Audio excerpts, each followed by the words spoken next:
Assalamualaikum warahmatullahi wabarakatuh. Pada masa kerajaan Mataram, Islam hingga kolonial Belanda, hutan Lodaya yang berada di wilayah Kabupaten Blitar, Jawa Timur dikenal sebagai kerajaan harimau. Selain kesohor dengan harimau yang besar-besar dan menurut cerita yang berkembang di masyarakat di hutan Lodaya Blitar, juga berkeliaran harimau jadi-jadian alias harimau siluman atau macan gadungan. Baik macan atau harimau yang asli atau harimau jadi-jadian sering menampakkan diri pada penduduk setempat. Jadi sangat sulit membedakan mana yang harimau asli dan harimau yang jadi-jadian. Dan penampakan harimau di hutan Lodaya masih ada hingga saat ini. Menurut kisah yang tertulis dalam buku Brangwetan dan berdasarkan Babat Alit dan Babateng Wejono Citan 2021 dan munculnya cerita harimau jadi-jadian di hutan Lodaya Blitar berawal dari peristiwa pembuangan Punggawa atau Penggawa Suroloyo. Punggawa yang dibuang tersebut ternyata adalah seorang pangeran. Dan pangeran tersebut berasal dari kerajaan Mataram.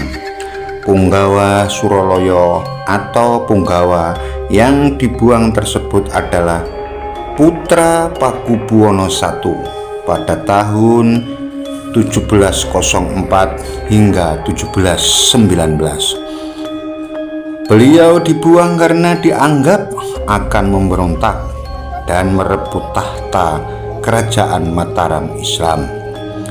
Penyebutan nama Lodaya sendiri merujuk pada sebuah pohon elo atau ora yang berposisi doyong atau miring. Berangkat dari penyebutan elo doyong lantas berubah menjadi Lodaya. Di dalam hutan tersebut beliau tidak sendirian. Dalam menjalani hukuman, beliau ditemani oleh seorang wanita yang sangat cantik, yaitu Putri Wandasari, dan Wandasari adalah istri Pangeran Suroloyo. Dan Putri Mandasari adalah istri yang sangat setia, dan beliau selalu menemani Pangeran Suroloyo, baik dalam keadaan suka maupun duka. Selain Putri Wandasari, ada juga Ki Amat Pariman yang menemani beliau. Ki Amat adalah orang kepercayaan Pangeran Suroloyo. Sudah bukan rahasia lagi kalau zaman dahulu seorang pangeran pasti rata-rata berilmu tinggi, kanuragan cukup tinggi, serta dibekali berbagai ilmu kesaktian serta benda-benda pusaka yang sangat ampuh atau mumpuni sebagai perlengkapan untuk menjaga diri. Itu juga yang terjadi pada Pangeran Suroloyo. Beliau dibekali atau berbekal pusaka gong atau bende yang bernama Kiai Pradah dan wayang yang menjadi kesayangan beliau. Sedangkan gong Kiai Pradah mempunyai kekuatan magis yang sangat kuat dan memiliki khasiat yang sangat ajaib menurut warga masyarakat setempat. Anehnya, gong Kiai Pradah kalau ditabuh suaranya bisa menggema dan suaranya bisa jauh hingga puluhan kilometer. Secara gema gong Kiai Pradah tadi bisa memanggil harimau atau macan yang jumlahnya ratusan bahkan bisa ribuan. Akan tetapi gong tersebut juga mengusir macan-macan, jadi bisa mendatangkan dan juga bisa mengusir harimau. Hingga saat ini gong Kiai Pradah dan wayang masih tersimpan dan dirawat dengan baik.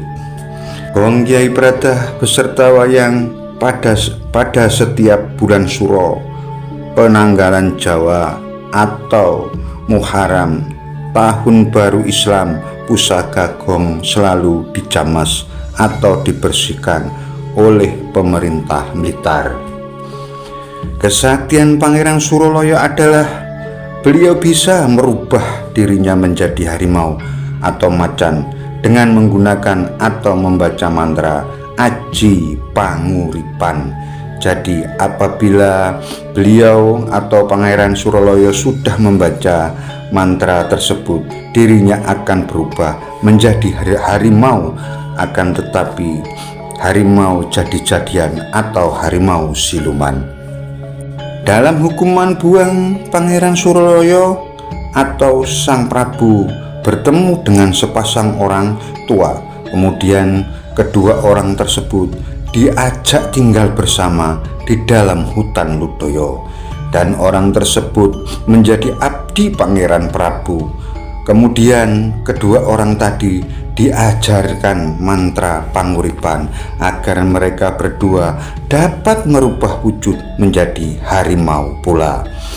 Setelah menguasai mantra mengubah diri menjadi harimau jadi-jadian, kedua orang itu diberi tugas menjaga bende Kiai Pradah dan wayang kesayangan Prabu.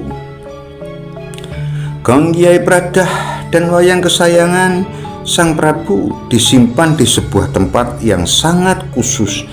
Tempat tersebut diberi nama Sanggar. Siapapun yang berani mencuri akan dikerek atau dimangsa oleh macan atau harimau Lutoyo. Dalam perjalanannya banyak orang Jawa yang hartanya melimpah atau mereka banyak yang melakukan ritual di Sanggar agar supaya hartanya aman dan tidak bisa diambil oleh pencuri. Apabila ada pencuri yang masuk rumahnya, maka pencuri tersebut akan diserang oleh harimau atau singo Lutoyo. Banyak ritual-ritual tradisi di masyarakat yang berkembang di sekitar hutan Lutoyo, sehingga membuat hutan tersebut menjadi angker dan menakutkan. Masyarakat Blitar khususnya di daerah sekitar hutan Lutoyo tidak ada yang berani mengganggu harimau atau singo Lutoyo yang berada di dalam hutan Lutoyo. Kalau ada yang berani mengganggu, maka malam harinya mereka akan didatangi harimau atau singa-singa jadi-jadian. Hingga saat ini perihal keangkeran hutan Lutoyo tetap terjaga dan terpelihara hingga akhir zaman. Mudah-mudahan apa yang saya ceritakan ini dapat bermanfaat untuk semua pendengar. Kurang lebihnya saya mohon maaf. Sekian dan terima kasih. Saudara-saudari yang menyukai channel saya ini, saya mohon bantuannya untuk like, komen, dan subscribe. Atas bantuannya saya ucapkan banyak terima kasih. Assalamualaikum warahmatullahi wabarakatuh. Salam sedulur.